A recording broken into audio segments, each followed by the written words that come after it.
எனக்கு பின்னாடி நடிக்க வந்து 100 கோடி சம்பாதிக்கிறேன். நான் மட்டும் என்ன சும்மாவா? கோபத்தில் அரசியலுக்கு வந்த ராதிகா. நட்சத்திர ஜன்னலில் வானம் எட்டி பாக்குது அப்படின்ற பாட்டை நம்ம 90s கிட்ஸும் சரி 2K கிட்ஸும் சரி கண்டிப்பா மறக்கவே மாட்டோம். நம்ம மனசுக்கே நெருக்கமான ஒரு பாட்டு. இந்த ஒரே பாட்டுல Sarathkumar Sakthivel transport, Sakthivel cotton mill, Sakthivel கார்டன்ஸ்னு எக்கச்சக்க தொழில தொடங்கிடுவாரு. அது மட்டும் இல்ல, இந்த பாட்டு முடியறதுக்குள்ள தேவயானி படிச்சு கலெக்டரே ஆயிருவாங்க.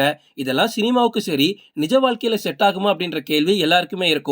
ஆனா அதையும் சாதிச்சு காட்டுவேன் அப்படின்னு சரத்குமார் இப்போ காமெடியா ஒரு சபதம் எடுத்திருக்காரு. சரத்குமார் சமத்துவ மக்கள் கட்சி தொடங்கும் போது அவருக்கு தென் தமிழகத்துல நல்ல வரவேற்பு இருந்துச்சு.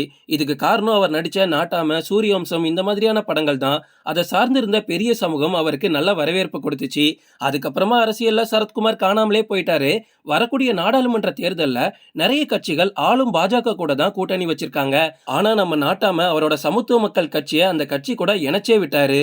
அதுலயும் நைட்டு 2 மணிக்கு எழுந்து என் மனைவி ராதிகா கிட்ட இத பத்தி பேசினேன் அப்படின்லாம் சொல்லியிருந்தாரு. இதனால நாட்டாம பெரிய ட்ரோல் மெட்டீரியலா மாறிட்டாரு. மேடை பேச்சுன்னு வந்துட்டா போதும், சரத்குமார் நெட்டிசன்களுக்கு பயங்கரமான கண்டென்ட்டை எப்பவுமே கொடுக்க தவற மாட்டாரு.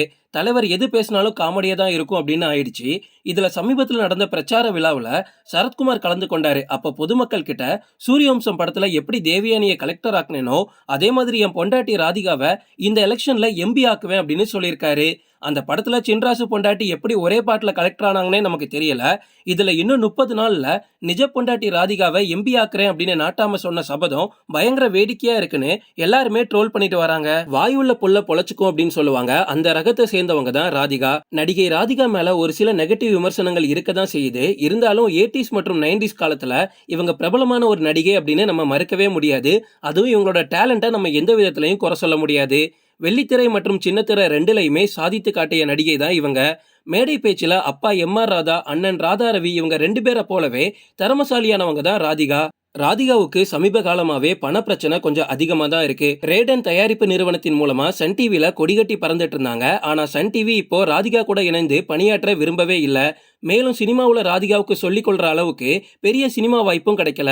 அதே போலதான் நடிகர் சரத்குமாருக்கும் வாய்ப்பு இல்லாம தவிச்சிட்டு இருக்காரு. அதே நேரத்துல சினிமாவுல ராதிகாவுக்கு அப்புறமா வந்த குஷ்பு பிஜேபில இணைந்து 1 வருடத்துக்கு மேல ஆச்சு. இந்த 1 வருஷத்துல மட்டும் பல திட்டங்கள்ல கமிஷன் மூலமா மட்டும் 100 கோடிக்கு மேல குஷ்பு சம்பாதிச்சிட்டாங்க அப்படின்னு சொல்றாங்க. அது மட்டும் இல்ல, ராதிகாவுக்கு எப்படி இருக்குன்னா, தன்னோட ஜூனியரா இருந்த குஷ்புவே இந்த அளவுக்கு சம்பாதிக்கிறாங்கன்னா நம்ம எவ்வளவு சம்பாதிக்கணும் அப்படின்னு தான் இப்போ பிஜேபி கட்சியில இணைந்ததா ஒரு தகவல் வெளிவந்திருக்கு. இதுல ஒரு ட்விஸ்ட் என்ன அப்படின்னா, ராதிகாவோட பேச்சு திறமை நம்ம எல்லாருக்குமே நல்லாவே தெரியும். அவங்க பேச்சு திறமையினால போக போக தமிழக பிஜேபி கட்சியில குஷ்புவை விட அதிகமா பெரிய இடத்துல ராதிகா வரதுக்கு வாய்ப்பு இருக்குன்னு நெட்டிசன்கள் பேசிட்டு இருக்காங்க. சரத்குமார் அவரோட கட்சியை பிஜேபி கூட சேர்த்தாச்சு. இதுல கட்சியில உள்ள தொண்டர்களுக்கு சுத்தமா விருப்பமே கிடையாது. இருந்தாலும் நாட்டாம கட்சியை சேர்த்தது மட்டும் இல்ல, கையோட மனைவிக்கு எம்பி சீட்டும் வாங்கியாச்சு. அதன்படி ராதிகா வரக்கூடிய தேர்தல்ல விருதுநகர் தொகுதியில போட்டியிட இருக்காங்க. ஆனா இதுக்கு பின்னணியில பல காரணங்கள் இருக்கு. அதாவது அந்த தொகுதியில குறிப்பிட்ட 3 சமூகத்தினர் மட்டுமே அதிகமா இருக்காங்க. ராதிகாவும் சரி, சரத்குமாரும் சரி, 2 பேருமே மிகப்பெரிய பிரபலங்கள். அதனால அவங்கள பாக்குறதுக்கும் கண்டிப்பா மக்கள் கூடி வருவாங்க. அதுலயும் நம்ம ராதிகாவோட பேச்சு திறமையை ஆல்ரெடி சொல்லிட்டோம். அவங்க கண்டிப்பா பயங்கரமா பேசுவாங்க. அவங்களோட பேச்சுல மயங்கி நிறைய ஓட்டு விழுறதுக்கு கண்டிப்பா வாய்ப்பு இருக்கு. ராஜீவ்காந்தியை கொன்ற முருகன் இலங்கையை சேர்ந்தவர். அவரோட மனைவி நளினி இந்தியாவை சேர்ந்தவங்க. அவங்களுக்கு ஏன் இந்திய குடியுரிமை கிடைக்கல? இது எல்லாமே பிஜேபி போட்ட பிளான் தான். ராதிகாவை வச்சு தமிழ்நாட்டு ஓட்ட வாங்க முயற்சி பண்றாங்க. ஆனா இதுக்கு பின்னாடி கண்டிப்பா ராதிகாக்கு பிரச்சனையில தான் போய் முடியும். மேலும் சரத்குமார் கட்சியில சேர்ந்தது கூட பணத்துக்காக தான். ராதிகா நடத்தி வரக்கூடிய ராடான் நிறுவனம் மூலமா விளம்பரம் படம் எடுத்தும் கோடிகளை சம்பாதிக்கலாம் அப்படின்ற திட்டமும் அவங்களுக்கு இருக்கு. அதனாலேயே தொண்டர்களோட எதிர்ப்பையும் மீறி கட்சியை பிஜேபி கூட சேர்த்திருக்காங்க அப்படின்னு சொல்றாங்க. இது எல்லாத்தையும் பத்திரிகையாளர் பாண்டியன் வெளிப்படையா போட்டு உடைச்சிருக்காரு. விருதுநகர் தொகுதியை பொறுத்த வரைக்கும் ஒரு சைடு யார் தெரியுமா நிக்கிறாங்க? அதிமுக கூட்டணியில இருக்கக்கூடிய தேமுதிகல விஜயகாந்தோட மகன் பிரபாகரன் தான் இன்னொரு சைடு போட்டி போடுறாரு. ஓட்டு சேகரிக்கிறதுக்காக அங்க பிரச்சாரம் பயங்கரமா போயிட்டு இருக்கு. இந்த தொகுதியில ஆற்ற வேண்டிய பணிகள் நிறைய இருக்கு. நான் மட்டும் எம்பி ஆனேன் அப்படின்னா இங்க இருக்கக்கூடிய பட்டாசு தொழிற்சாலை விபத்துல ஒருத்தங்க கூட உயிரிழக்க மாட்டாங்க அப்படின்னு ஆவேசமா ராதிகா பேசிட்டு வராங்க.